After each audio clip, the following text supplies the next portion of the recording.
Welcome to Medicine Redefined. I'm Dr. Altamash Raja. And I'm Dr. Darsh Shah. Let's put the health back in healthcare. If you're a high performer who wants a clear plan for longevity, performance, and staying active with fewer setbacks, I'm now seeing patients through my telemedicine practice refining health and performance. I'm opening a limited number of founding member spots at refininghealthrx.com. All right, let's jump in. Pressure isn't a problem to avoid. It's a resource to be channeled. What does that mean? So really, sometimes our natural tendency is to say, I'm going to run from something that feels like it's high pressure. But every time you run away from it, you teach yourself, I can't handle this and I have to continue to avoid it. Every time you face it head on, you teach yourself, like, I'm more capable than I give myself credit for. I'm more competent than I thought I was. And I have the courage and the ability to face this. And you build confidence and it reminds you, I can do hard things.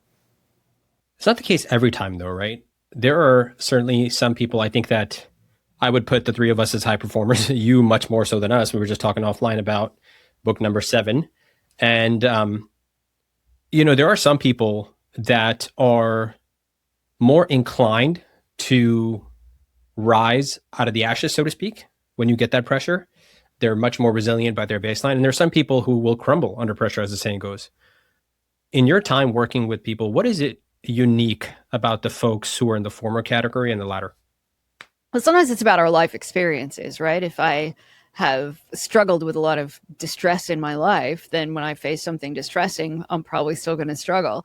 So again, it's about building those little wins. And I think people that face pressure with a sense of courage and they just say, I'm going to run into this head on, are often the people who have that confidence in themselves, but they're also the people who can say, I'll be okay even if it doesn't work out. Whereas somebody who struggles to face it head on thinks, oh, if it doesn't work out, then my entire world might crumble. Or what if I can't tolerate it?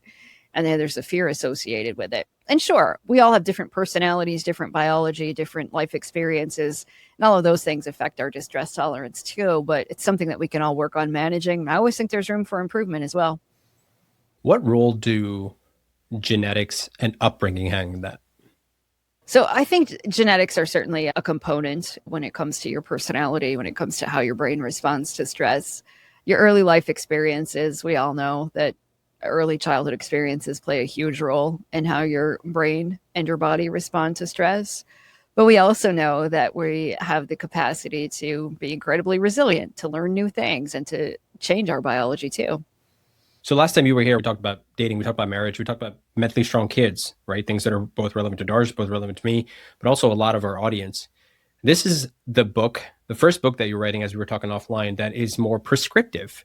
It's much more for the person in the workplace and pressure focused. And I'm curious, what shifted your thinking into writing this book? And the second part of that question, what did you have to unlearn from your typical 13 things framework to write a prescriptive playbook like this? So for a while, I hesitated to write this book because I didn't want to give people like these little life hacks that they could then put into play and think, well, I'm incredibly mentally strong because I know exactly what to do in this moment. And that they would then walk away thinking, there, I've done it. And so my other books really focus on lifestyle changes, giving up the unhealthy habits that hold us back.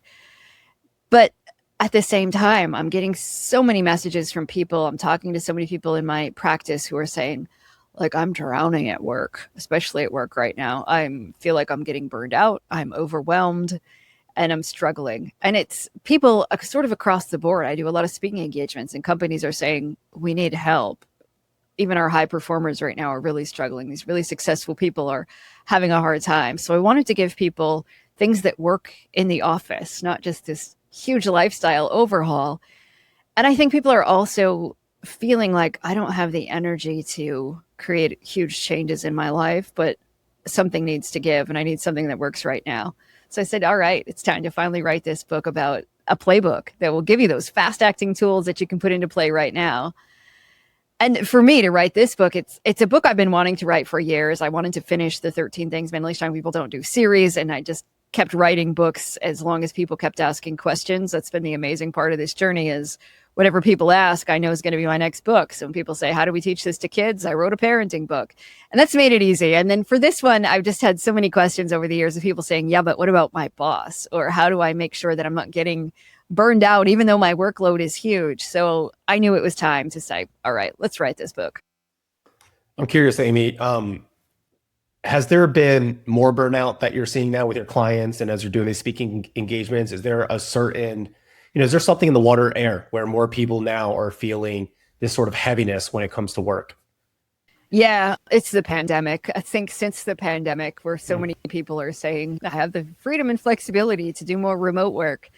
But at the same time, it's made it that so many people struggle to shut it off. And it's not just in our heads that is, I need to make the shift. One of the problems is the majority of your coworkers are probably responding to emails at 9 p.m. So to be the one person who says, no, my day ends at 5 is really hard to do, because there can be some legitimate consequences to that.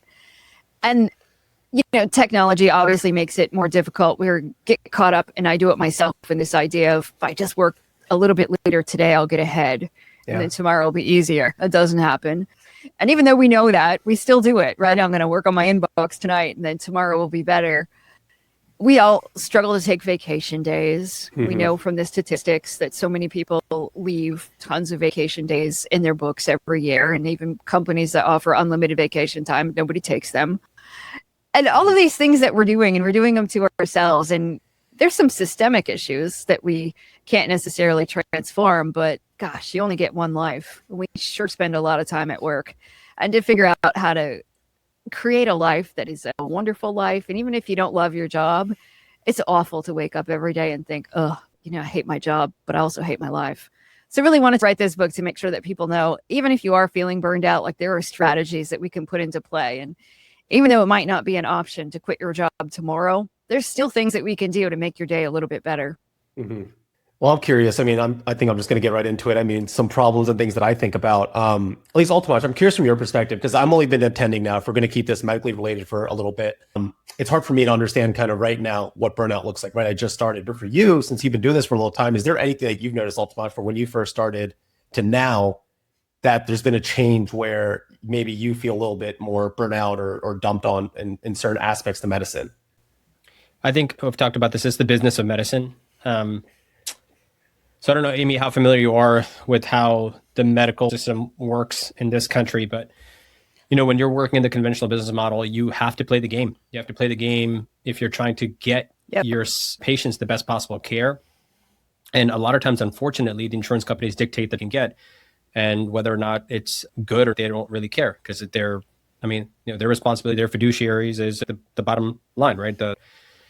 And so the less they pay for, the higher that is. So that's what's good. And that's really, really tough. So there are some strategic ways to do this. Darsh, you and I have talked about the strategic documentation piece. And it gets really, really tricky. And that's not something I wish I had to think about every single time after every patient encounter. So I think that's probably the thing that's on top of mind. And it's very similar in the world of being a therapist. If you bill insurance companies, it is fairly dreadful.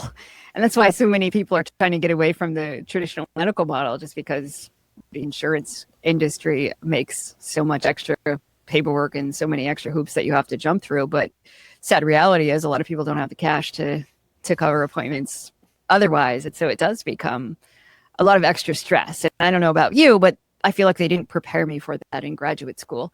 When I was in college, it wasn't like, hey, by the way, you're going to be dealing with all this stuff. I was like, clinically, I feel ready, but I didn't feel ready to figure out how to deal with all of that extra stuff.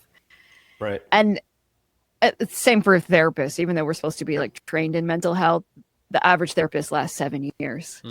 That's horrifying to think, like, all right, here's the people trained in stress management. We're supposed to be helping other people burn out. And yet so many of them are burning out. Yeah. I think it's interesting, right? Because I think in medicine, we're able to perform whatever it is, our calling or whatever it is that we go to school for. But then, of course, there's this shadow that kind of comes on, like you said, that we don't learn, which is, hey, the business, and you better be making sure that you're kind of planning with the metrics. Otherwise, hey, we're going to take you out and we can just put another doctor in, right? But I think when you look at the corporate world, it's interesting because you said a lot of people have a difficult time not taking vacation, right? And I think it's almost a smart strategy that a lot of companies do, where they do unlimited PTO. Because now as an employee, it's almost like I have to compete with my colleagues. Like, if I take more than them, how does that actually look? And everything kind of comes down to perception. Then I'm also assuming now with AI, trying to outcompete AI in a way, right? And trying to become more sticky as a worker. So how do you think about those things when you talk to your clients, when you know AI is rising? There are certain policies in place and there's kind of this competition that's occurring.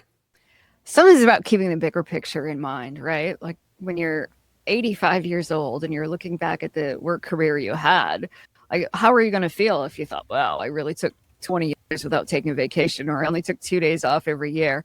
Is that the kind of life that you want to live? And most people would say no. So then like to zoom back in and say, well, then why would I be okay with that? And what can I do to make it happen this year? If I took 2 days off, would I really get so far behind at my job that I wouldn't be able to recover?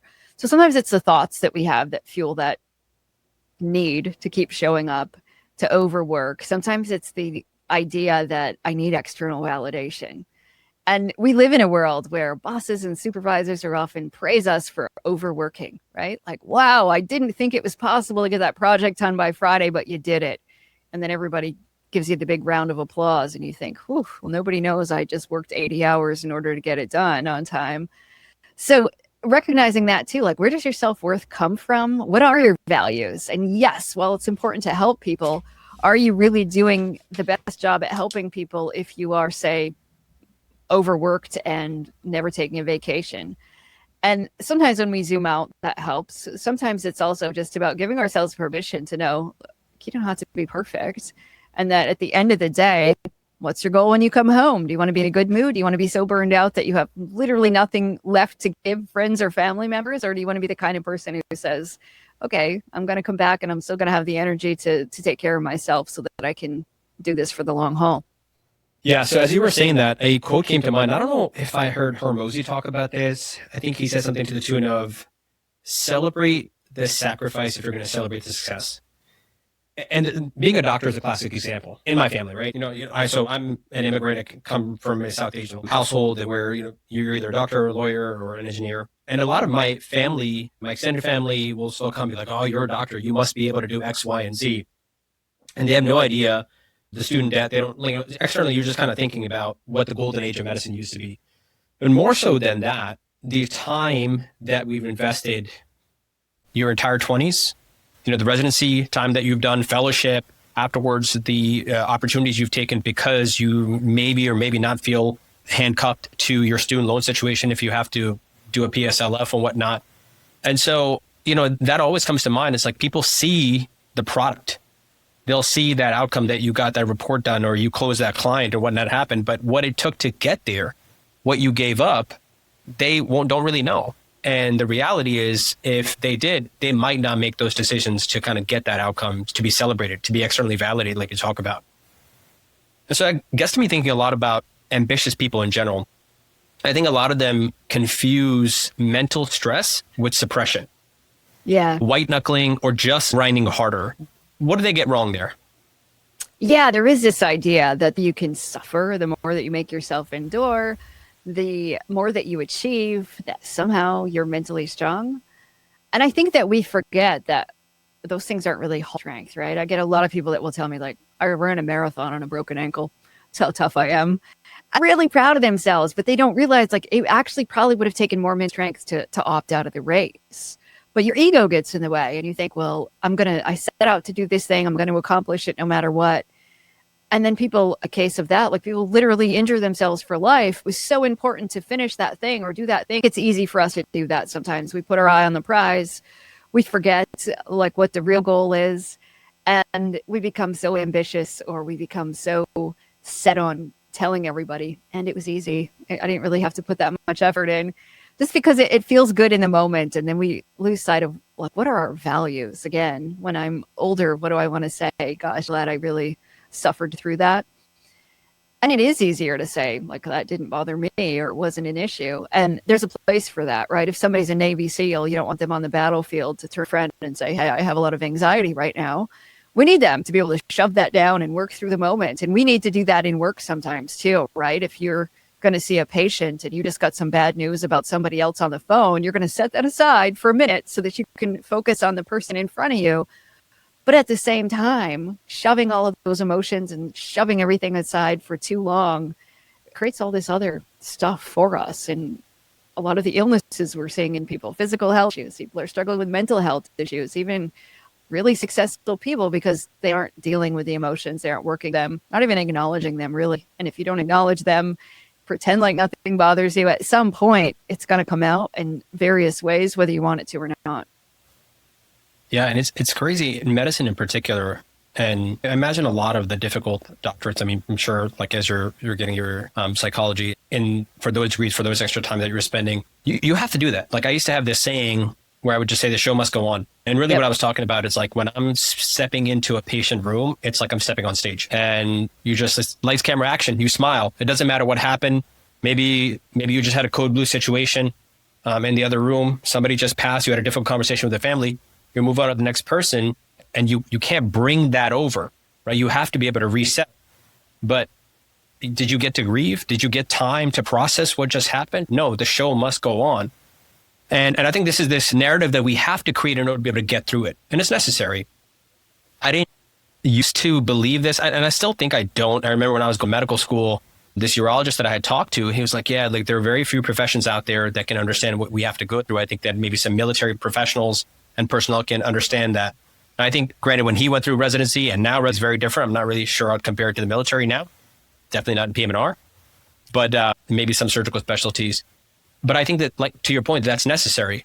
But then the flip side of it, like you started with, like what Max Schenk had talked about before, is, you know, the certificate of suffering and the badge of burnout. One of the things at the core of it that I've recently discovered is busyness is a really potent anesthetic, you know, and intellectualization and avoidance. When you're a high performer, intellectualizer, and you know how to distract yourself from the pain. You know how to distract yourself from this external things that maybe the state of the world is too overwhelming for you, right? Whatever your political affiliation is, what's going on overseas, maybe that's just too much for you to process. So you dive deeper into work, dive deeper into things that you know you're really, really good at.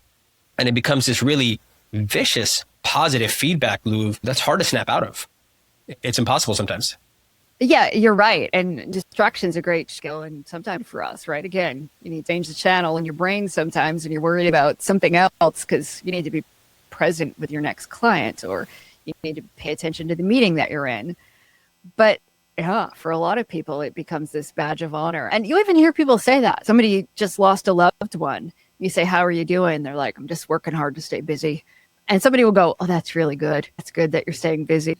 And they're really just trying to avoid the grief or the pain that they're going through. But we applaud for it. Like, that's great. You get out of the house so much that you don't actually have to face the emotional pain that you're in. And that's why this whole idea, like, oh, time heals everything, comes up, and people think you just got to wait long enough and it will go away. Well, it doesn't. And so many of the problems I think that we create in life are just because we're trying to numb ourselves, whether people are overeating, they're drinking too much, they're using drugs, or they're just staying busy. And some of them are more socially acceptable than others, right? This idea of being busy and exhausted all the time gets a lot of social applause. Yeah, I want to dive into when it is appropriate to increase that work ethic, right? So I was listening to a podcast on the All In podcast, and they were interviewing a guy named CZ. He's one of the crypto founders of, I forget what company it was called, either Coinbase or something. But he said this quote about needing, so they asked him, hey, how did you become so successful in all these things? And, you know, did you have this genetic intellect? And he said, no, I just knew how to kind of increase my surface area of luck and know when to work. And he always says that you have to work at about 110 to 120%. Now, I think for us high performers, that's kind of easy to quantify because we know kind of what our 100% is and know what our 200, 300 might be. But for someone who's just starting out getting into the workforce and they want to develop into a high performer, they want to be able to make a difference, how do they understand maybe what it means to try and overachieve at times, but not get to the point of actually burning out and building enough capacity, I guess I should say? That's a good question. And I think a lot of it just has to do with, like, how are you feeling? Are you waking up energized, excited to go? At the end of the day, do you still have energy left over? Do you feel like you're giving enough to things outside? And then when you're in one of those seasons of your life where maybe you do have to work a lot, you have a project, a deadline, something going on, you're covering for somebody else, like, how long are you able to do this? Is it 1 week, 6 months? But just knowing that too. I mean, we know when people launch a business, sometimes they're like, I had to work 70 hours a week in order to get this off the ground. But is it worth it if you do that for, say, 6 months? A lot of people would say, yeah, absolutely. If I can relax a little bit more, I'll do that for sure. We know that a lot of people get caught up in that, where you just start working the same amount of hours over and over and over again. You keep bringing work home, and it's really tough to shut it off. And that's when you know it's becoming a problem. When you're stressed out, when you're frantic, when you're going through the day and your nervous system is overactive all the time. For me, like, one of the signs is I'm like rushing through the day. I have an electric toothbrush where the timer takes 2 minutes, but I'm like scrubbing my teeth. Like, somehow I'm going to like get through this task quickly because I'm in a hurry to get on to the next thing. And you think, well, this is ridiculous. It's going to take 2 minutes either way. But that's when I know my nervous system is overactive and I need to, all right, it's time to take a step back, because I'm actually crossed the threshold where doing more and being frenzied is going to actually backfire, and tasks are going to take me twice as long. So I think just that self-awareness of like, how am I doing?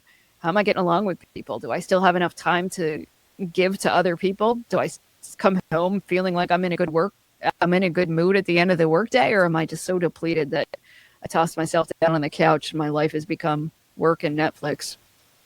You said that you kept practicing therapy through some of the worst periods of your life, right? I think you lost your mother and your husband within 3 year period. And your new book, it talks about showing up when your personal life is falling apart. I think a lot of us, if we're fortunate, that won't happen until very late in life. You were in your early 20s. I think that's when it happened. I was 23 when my mom passed away and 26 when my husband died. Yeah, that's crazy. So I'm interested in learning about what the difference is for somebody who's mentally strong. Like, how does somebody who's mentally strong show up in those situations versus the person, as we talked about earlier, who is just grinding or white knuckling through the day? What's the distinction there? Yeah, I think it boils down to, can you admit, at least to yourself, like when you're struggling? The person who's just grinding through the day is just going to say, like, I'm fine, nothing bothers me.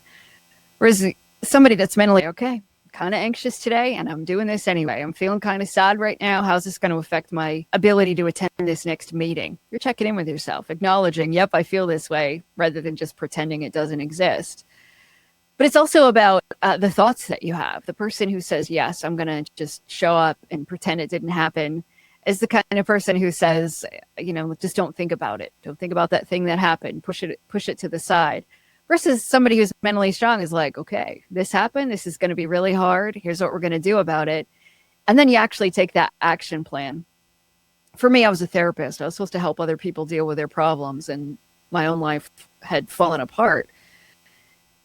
But I was lucky that my coworkers were therapists too. So they knew, like, we had a plan in place after my husband passed away, especially. They had me come into work on a day when I wasn't working. Like, before I officially returned to work, I was able to take a little bit of time off. And we developed a plan, like what would be helpful to you and what wouldn't. Like, should we ask you how you're doing? We decided, no, let's not check in with me during the day. Let's just, at the end of the day, if you want to know how I'm doing, ask me then. Don't ask me when we pass each other in the hallway, how are you doing today? Because I'm just going to have to say good and pretend like I'm good. So some of those things really helped. And I lived in a small town, so like the whole town knew anyway. So my coworkers knew, but a lot of times people go through struggle silently, right? You had a fight with your partner yesterday. You probably don't go into work and tell everybody about it. So you don't have the opportunity to make a plan. Or people who are dealing with financial distress, or maybe you have a parent with an illness and you don't announce it to everybody. So how do you do it then? Sometimes it's just about knowing you don't have to announce it to everybody else, but to just get really honest with yourself. How am I doing today? Because we'll say, like, oh, check your feelings at the door, but anxiety from your personal life spills over to your professional life, whether you want to acknowledge it or not. Research will show if I'm anxious about something going on in my personal life and my boss says, hey, Amy, do you want to take this new opportunity? I'm much more likely to say no, even though my anxiety has nothing to do with this opportunity. What's the difference between dread and anxiety? Dread is when you're anticipating that something is going to be awful. So it might be like, oh, this meeting is going to be horrible and awful and terrible. And it's really about that anticipation. Anxiety is about the feeling you get in your body. So when I'm in that meeting, maybe I'm anxious and my heart's racing or my palms are sweaty. but I'm not necessarily dreading something in the future. Dread is always about the future and thinking that things are going to go way worse than they usually are. You dread a root canal, or you dread having to do something next week, and it just fills your mind with all of these thoughts about how awful it's going to be. Is it appropriate to say it's like an above the neck versus below the neck type situation? It can be. Anxiety can also be associated with worry. A lot of us spend a lot of time just thinking about, gosh, I hope I don't look stupid in that meeting, or what if I forget what I'm going to say? But dread is just more about the anticipation of knowing it's going to go awful, and I feel awful right now about the fact that things are going to go bad in the future. Where does rumination fit in?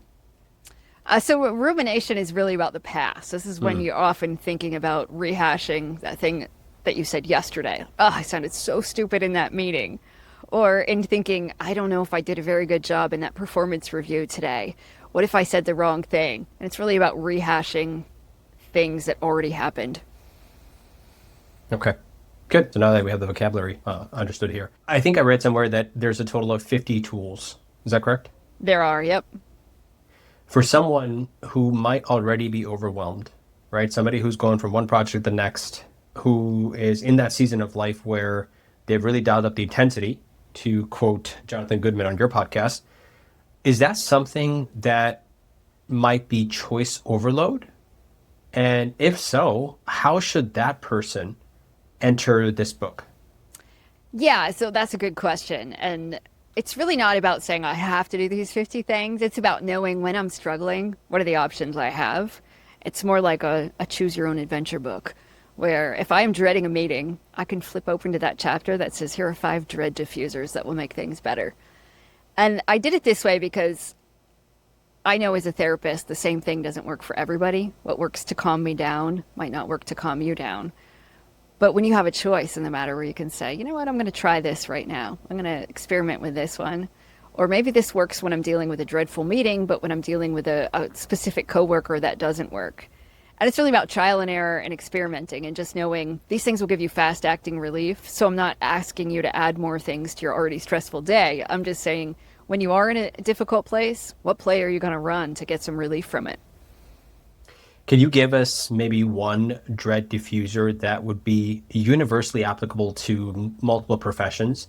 So I'm thinking about physicians, founders. I think probably a lot of medical students listen to this, and maybe just the individual who wants to be an avid participant in their own health. But I want to, again, make it as applicable to as many people as possible. So one of my favorite dread diffusers is to text a motivation buddy. So when you have something to do and you don't want to do it, we know you'll procrastinate because you think, oh, I don't want to start that boring report, or I don't want to do my paperwork. If you text somebody and say, hey, I'm working on this, working on my slideshow, check back in with me in an hour and ask how I'm doing, the social pressure that you just created for yourself will get you going. And once you start on a task, the momentum is there. So then you keep going. It's just getting started. And we know that we do better when we have that social pressure. So create your own. So if you have a friend you can text and you say, check back in with me in an hour about how I'm doing on my paperwork, and that person in 1 hour says, hey, how are you doing? You'll want to make sure that you have something good to report. Tons of research behind this. It's a really simple but effective way to say, this is how I'm going to get going on a dreaded task. How does somebody find a motivation buddy? It could be your grandmother. It could be somebody else, a fellow coworker who also understands the pain you're in. Maybe it's another friend who works in a completely different industry. You just want to make sure it's not somebody that's going to collude with you, right? If I were to say to my best friend who also likes to write, let's check in with me an hour and see how many pages we've written, we might be more tempted to be like, or we'll just chit chat about fun stuff. But if you know that somebody else is like, all right, I don't necessarily know what you're doing, or it's not something I'm going to try to talk you out of doing, then, and they really do check back in with you, that's all you need. So again, it doesn't have to be somebody who 100% understands. You just need somebody responsible who will send a text back in an hour or give you a call and say, what do you got to report? I love that, because I think a lot of times people think about accountability partner and just the language that you use, motivation buddy, because it's the same thing.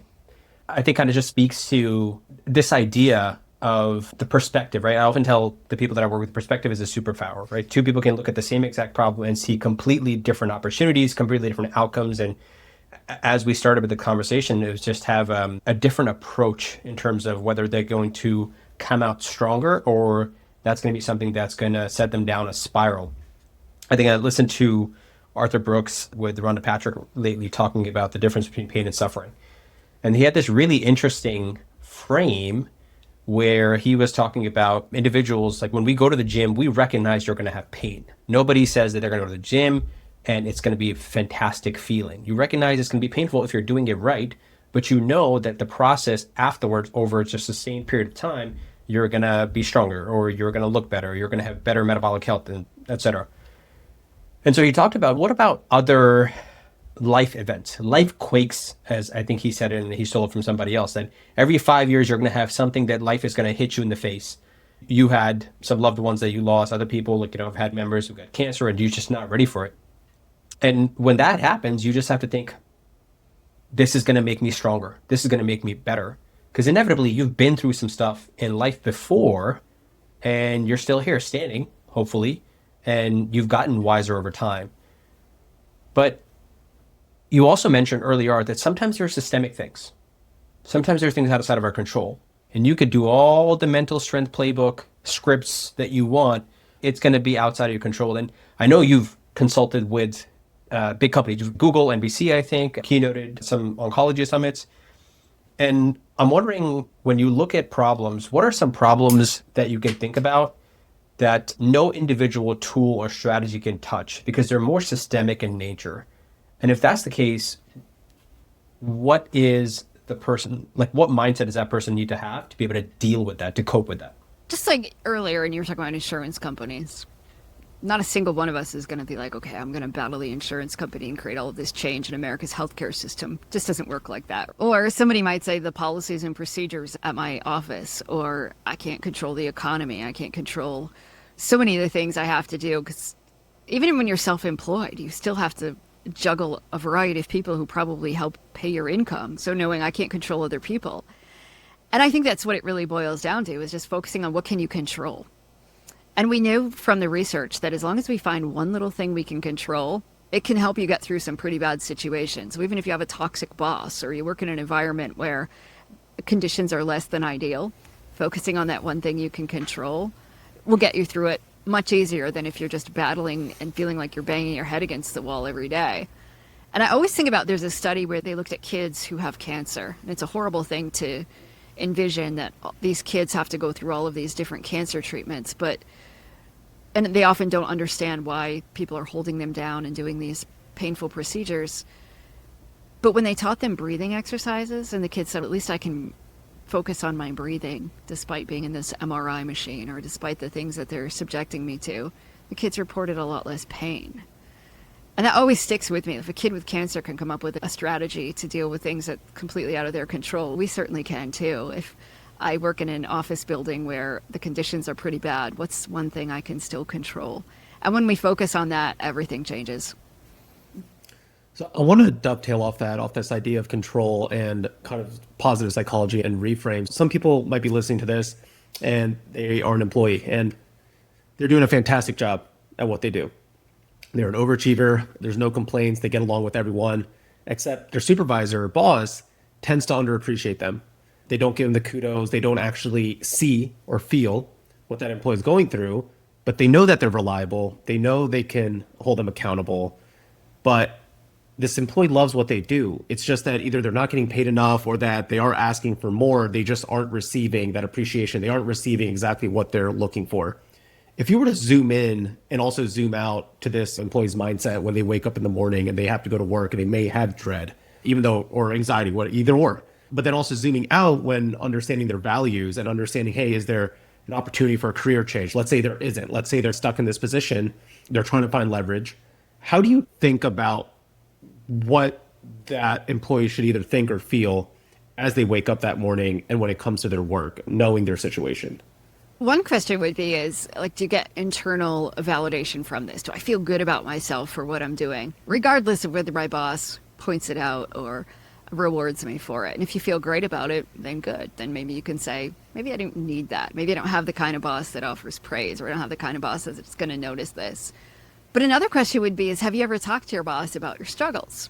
A lot of people will say, I've always gone to work every day. I show up early. I'm the last one to leave, and I get all these projects done. I never complain. But then the boss just assumes everything comes really easy to you. I can count on this person because if I give them a load of work tonight, they'll magically show up and have it done tomorrow, no questions asked. But if you were to say, gosh, this is really tough, then your boss at least gets to know, oh, you're a human being who has real struggles. And then they know you're working through your struggles. You're not just snapping your fingers and magically making things happen. But there's so much pressure sometimes to say, play it cool, act like it's not a problem. And because we put on that mask and pretend like we aren't struggling with anything, then your boss doesn't know that actually you can handle pressure. They think you don't have any pressure. And then when you do zoom out and you think, am I getting like satisfaction out of this job? Like, how's it affecting my well-being? Maybe not. If not, start looking elsewhere. We know so many people that are like really loyal to their job, to their boss. And then years later, they feel blindsided when they don't feel like they had that same loyalty returned in terms of a promotion or a raise, or even they get let go or laid off. And they think, I just gave 40 years of my life to this company and look at what happened. And you don't want to end up being that person. So maybe you start looking at your other opportunities too. And sometimes when people do that, they realize the grass isn't always greener. Other times people are like, why didn't I do this sooner? But there's nothing wrong with looking into other opportunities if you feel like the one you're in now just isn't really meeting your needs. Yeah, oftentimes in medicine, there's this hierarchy or power struggle depending on the title and the experience and things like that. If the employee goes up to the boss and says, hey, this is exactly where I'm feeling pressure, this is what I need help with, this is what I'm looking for, but the boss comes back with solutions that really are not great solutions, how does the employee at that point go back to the boss and say, hey, listen, I appreciate these solutions, but they aren't exactly going to help me with what I exactly need? Yeah, I think that communication is so important and about knowing like how you're going to interact. I think we've probably all been there where you ask for something, your boss gives you ask for X, your boss gives you Y, and you think, not exactly what I was looking for. And then you walk away feeling frustrated. I know I have, and haven't then gone back and said, actually, thank you for that. However, maybe I wasn't clear in my communication about this is what I need, or these are the strategies, or I think open-ended questions are wonderful. Okay, you offered this, but I'm wondering how is that going to help with the problem I presented? Tell me more. And so often it's a miscommunication. Either they didn't understand us, we didn't understand what they were suggesting. There's a play in my book called Pause and Parrot, where sometimes we just, instead of saying, well, that's silly, I just come back with, okay, so I said I was struggling with getting my work done by Fridays, and you said I should take a vacation. Help me understand how those two things are linked. And instead of offering a solution, you just repeat back what you heard. Okay, so you're suggesting a vacation would be helpful. Tell me more about that. And when you show that willingness to listen, but you also just parrot back what you heard, it is astronomical how many times we get it wrong, where we think somebody said one thing and they said something else. We do this in therapy all the time, and thank goodness we do, because so often our interpretation is out in left field because of what we're thinking about, and the other person's recommendation is completely different. But when you just take a minute and parrot back, is this what you really mean? Then we can clear up a lot of that miscommunication. But if your boss is really sticking with that, then sometimes you have to come to that place of acceptance of, okay, guess, because I've worked in healthcare for a long time too, and sometimes the boss doesn't understand the exact pressure that you're under, or they make a suggestion that it's not going to fly with the insurance company, or they just really don't have it in the budget to meet your needs, and you say, okay, guess this isn't going to work out. Yeah. So I know in medicine, hierarchy often follows experience, right? The more experience you are, the higher title you get. I feel like there's a shift now more like tech corporate world where it's achievement that kind of lets you direct a team or whatever it might be, especially with startups and things like that. And so it leads me to ask you about maybe your thoughts on generational work ethic, right? I think a lot of the younger generation thinks, oh, Gen X or baby boomers are old, they don't know technology, but then vice versa, they're thinking Gen Z, millennial, they're lazy. But in reality, they just have different priorities, right? If you just Google generational work ethic, you'll see boomers and Gen X value loyalty, hierarchy, FaceTime. Younger generations, however, flexibility, purpose, work-life balance. Is there anything in your playbook that kind of takes people through how to communicate this or how to understand the different dynamics, especially when it comes to those power struggles? Yeah, and you're absolutely right. And I've worked with people who will say, in the first 3 seconds of a Zoom meeting, even if I don't have the camera on, I can tell you how old you are. By whether you make small talk or you just jump into the meeting, and there's all of these ideas of how different generations function. And a lot of it is quite accurate, right? I didn't grow up with technology. It wasn't until I was in college, really, that we started adopting a lot of the things we use now. as compared to somebody who's had technology since they were a small child. One of my favorite strategies, I think, is to use what we call the platinum rule. We talk so much about the golden rule, like, I'm going to treat you like you want to be treated. But what if I don't know how you want to be treated? I just treat you like I think you should be treated. So I think, all right, when we start a meeting, there's no small talk. We just dive in. It's all about business. We log off a 30-minute meeting, but we log off in 20, and I feel great about the extra 10 minutes. And somebody else is like, it's really cold and impersonal. So what if instead of just doing what I wanted, I said, the platinum rule, what is it that you need? And I started trying to meet your needs, not just always trying to meet my own. And it can be in these little things in the office, like I prefer email, but you prefer a phone call, or you want to communicate with somebody on Slack. Why don't I get to know that rather than just make an assumption? Because how often do we do that? Different departments will say, oh no, we only communicate by Slack. And somebody on the other side of the building says, I haven't checked Slack in a week and a half. But yet we're frustrated that they didn't respond to our message. And so just getting to know that, and you don't have to communicate with everybody in a completely different way, but sometimes the people that are like the key people in your life, the people that you're interacting with the most, just to ask them, if I have a question, how do you prefer I ask? You want me to send an email, set up a meeting? And just getting to know those things can make a huge difference in how we interact with people of other generations, but also how we show up, and just figuring those things out, because I might not know that you think I'm cold and impersonal when I think I'm just getting down to business. But if I learn that about you, then I know, oh, a little small chat goes a long way to helping you feel like you're part of the team. And sometimes those little differences can really help us to all get along and cooperate and work better together. Yeah, and something that I'm thinking about is in our patient interactions, the simplest things will be when somebody comes in, new consult, they're sitting in front of you, you ask them, hey, what are your goals for today? I think we have the assumption as a physician, people come in with a problem, they want us to fix the problem and leave. And that's not always the case. Sometimes you're just curious, sometimes just want an answer, especially if you're their fourth or fifth consult. Like, I'm just looking for this, and I would call this a successful visit if this is what happened.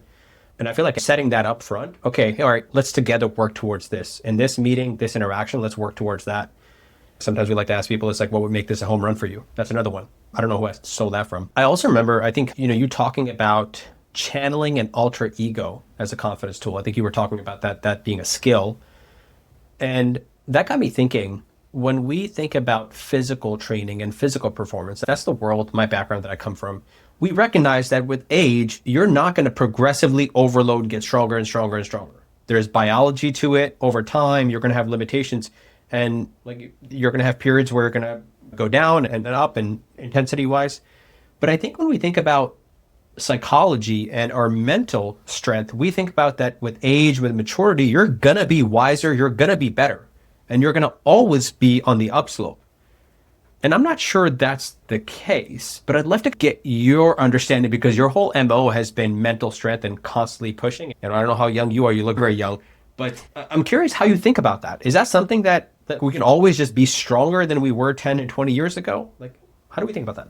Yeah, I think we can. I think there's always room for improvement. And hopefully, I mean, the goal is to be able to think back to something 5 years ago that you wouldn't dare do. And now maybe it's become second nature. And I think all of us have that. Like, oh, once upon a time, I thought, I'm not sure I can do that. But once you start doing it, you realize, oh no, I can actually do that. I can crush this all day long. But it's easy to lose sight of that. But I certainly have plenty of patients that come into my office who will say, I thought by the time I turned 40, I was going to feel like I had it all together. I wouldn't have the same insecurities I had when I was 12. And then people feel really bad that they still struggle. It's okay to still struggle, but the goal is to hopefully keep making progress. And I do believe we can continue to make more progress. And different seasons of our life call for different things. Sometimes, as you say, might be every 5 years we get hit with something huge. Well, it's easy to feel mentally strong when life's going well, but then you go around that next curve and life throws you something and you realize, okay, I still have some things to work on. Or this thing that was really easy maybe isn't so easy anymore. And I'll work with people who say, once they retire, their confidence takes a huge hit. They're like, my identity was wrapped up into what I was doing, and now that I'm not doing that anymore, who am I, and what does that say about me? If I go to a dinner party, am I still an interesting person? Or somebody might say, now that I've gotten older, I feel like I used to get by on my good looks, and I've lost some of that. So now people don't give me the same attention they used to. So what does that say about me? So as life is shifting, I think it's always giving us new opportunities to build mental strength, sometimes in some fairly surprising ways. I love it. So you had this mental strength audit, which is a pre-order bonus. And so people, I think there's a workshop that they have missed at this point. Is that going to be included in the book as well? It's not. So the only way to get my mental strength audit is to pre-order it and get the bonuses that come with it. All right. We're definitely recording this before. So by the time this comes out, people will have missed that, unfortunately. But hopefully they've been listening elsewhere. But let's talk about the mental strength audit a little bit, though, if you can here. I think we in medicine love metrics. That's what drives everything. I think as optimizers, we just love metrics and we're measuring everything in the hope to get better, right? What gets measured gets managed, as they say. And I guess the question is, how do you actually measure that mental strength change over time, like you talked about? And can you even change it? A lot of our mental strength happens so slowly that we don't notice it. So again, you have to zoom out and say, like, where was I a few years ago? And it's tough to do that. Like, 5 years ago, what kind of thoughts did I have compared to now? A lot of us don't really know. They just kind of all blend in. But if you have somebody, a trusted person in your life too, that you can talk to and say, 5 years ago, how do you think I've changed? And that can often strike up a conversation. But also just in reflecting, how have my thoughts changed in the past maybe 6 weeks? What kinds of things do I still struggle with? Do I still put myself down? Do I still doubt myself when I walk into a room? Do I not try new things because I'm afraid of risk? All of those sorts of things are really a key into your mindset. And then we look at the emotions. Like sometimes people are like, I never have anxiety. That probably means you're not putting yourself out there and trying new things. We want to make sure that you're experiencing a wide range of emotions, just like we talked about in terms of acknowledging, yeah, I feel afraid sometimes. Yeah, I feel the sting of rejection. That's a great sign too. That means you've tried something new. And then you assess your behavior. What am I doing today that maybe I didn't think I could do 6 months ago? Or what kinds of things do I do every day to challenge myself? Am I pushing myself to my limit in some ways? Am I trying new things that are good for me? And just taking a step back and looking at it. We spend so much time planning out things, like you plan a vacation or people really plan their wedding. We don't really plan. How do I want to grow mentally stronger? And just taking a little bit of time to write down some notes on how you're doing in terms of your thoughts, your feelings, and your behavior can give you a lot of insight into how far you've come and where do you want to go next. Awesome.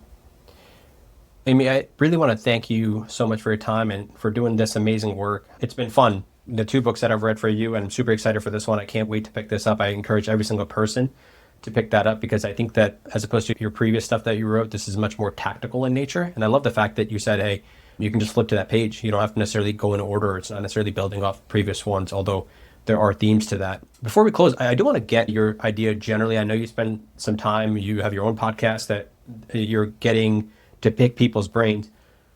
In your opinion, what are 2 mental strength tactics that are overrated and 2 that you think are underrated right now that people are talking a lot about? Oh, good one. I guess if I were to say overrated, I would say like cold plunges, and people talk about like I'm on a expose myself to extreme circumstances. Yes, I think most of us. Darsh has been trying to get me to cold plunge and I have no interest. He's got to do it once just to feel that dopamine rush and that happiness. No, I don't need it. I always tell people I'm from Maine, and all of us have times when the furnace goes out or you lose your electricity and you have to take a cold shower. I've been there and I've done that and I don't want to do it again. You know what? This guy's in Tampa. This past winter in New Jersey, it was like negative for, we're good. Anyways, Right. Keep going. And I think another one is like waking up early. So many people that really pride themselves on, I get up at 3:30. Congratulations. But I think there's a lot to be said for getting enough sleep or going to bed at a time that's reasonable and getting up at a time that's reasonable for you. So I don't think the amount of cold exposure at the bedtime or the wake up time that you have is necessarily hallmarks of mental strength. So I think those 2 are overrated. As far as being underrated, I think gratitude is incredibly underrated. It's simple, it's easy, only takes a couple of minutes of your day. That would be one. And number 2, I think just managing self-talk and figuring out, like, what are the conversations I have with myself? Self-compassion is huge in terms of helping us grow mentally stronger. You don't have to be a harsh critic of yourself or a mean coach. Just be kind to yourself, and it can do wonders for how you think, how you feel, and how you behave. I mean, what's the most important thing that we haven't talked about that we should have talked about today? I guess I would just say that every day is a new opportunity to build mental strength. And no matter what happened yesterday or what you're afraid is going to happen tomorrow, at the end of today, if you just ask yourself, what's one thing I did today to grow mentally stronger? That can help a lot, because there's a lot of things you couldn't control today. You can't control how other people behave or what kind of weather you had or anything like that. But you can always say, I had that tough conversation. I spoke up in that meeting. I didn't speak up when I really wanted to. Sometimes that's a sign of mental strength too. But just checking in with yourself and asking that question reminds you that you have inner strength that you've probably forgotten about. Quick follow-up on that. Are you, when you wake up, are you actively seeking out like difficult, challenging opportunities, or is this more of a nighttime routine where you're looking back at your day and thinking about these are the difficult things that I actually did that I did not realize at the time? I think this one is a great question to ask yourself at the end of the day. When I was a therapist, it was so easy to judge how I was doing as a therapist based on how my clients are doing. Well, 30% of them are doing better and 10% are kind of stuck, but really I don't have control over how my clients do, but I have control over what I did. Did I sharpen my skills today? So I always encourage people, and I do this myself. And then I do challenge myself every day, but it's more about, I think, at the end of the day, as I reflect on it, rather than beating myself up for what didn't go well, just saying, what did I do today to grow stronger? Yeah, absolutely. Awesome. Amy, this has been an amazing conversation. Thank you as well. I'm super excited to get this book. And I think there's just so many situations that we're all in that we don't realize. I think this book will definitely elucidate for us and then help us out. For all the listeners, where can they go to order the book and learn more about you and your work? So my website is the best place. It's Amy Morin, LCSW, as in licensed clinical social worker.com. Awesome. And then what's your podcast called? It is called Mentally Stronger with therapist Amy Morin. Fantastic. All right, Amy, last question we ask everyone is, how do we put the health back in healthcare? I can't remember what you said the first time around, so, Yeah, I don't must be remember different now. either, but I think it's all about taking charge of every area of our wellness, from what we're eating to how we're sleeping and how we're spending our time and who we're spending it with. Absolutely. Creating that mentally strong version of ourselves. Love it. Thank you, Thanks, Amy. Thank you. Thanks for listening to another episode of Medicine Redefined. If you enjoyed this episode, please be sure to check out some of the additional resources in the show notes. Please also check out our social media platforms where you can find more content like this. You can follow us on Instagram, Twitter, and TikTok at MedRedefined. We also want to thank our team for the production of this podcast, specifically Ethan Ju on video, Harita Yepuri on social media, Zainab Lugmani on research, and Sarah Khan for newsletter. Oh, and if you want to get similar bite-sized information delivered to your inbox every Sunday, please be sure to sign up for our newsletter. Also, if you enjoyed the show, please be sure to subscribe, review, and share with anyone who you think will gain value from this as well. Now, time for the ever so important disclaimer. This podcast is intended for general public use and is for educational purposes only. It does not constitute the practice of medicine, nor should be construed as medical advice. No physician-patient relationship is formed, and anything discussed in this podcast does not represent the views of our employers. We recommend that you seek the guidance of your personal physician regarding any specific health-related issues.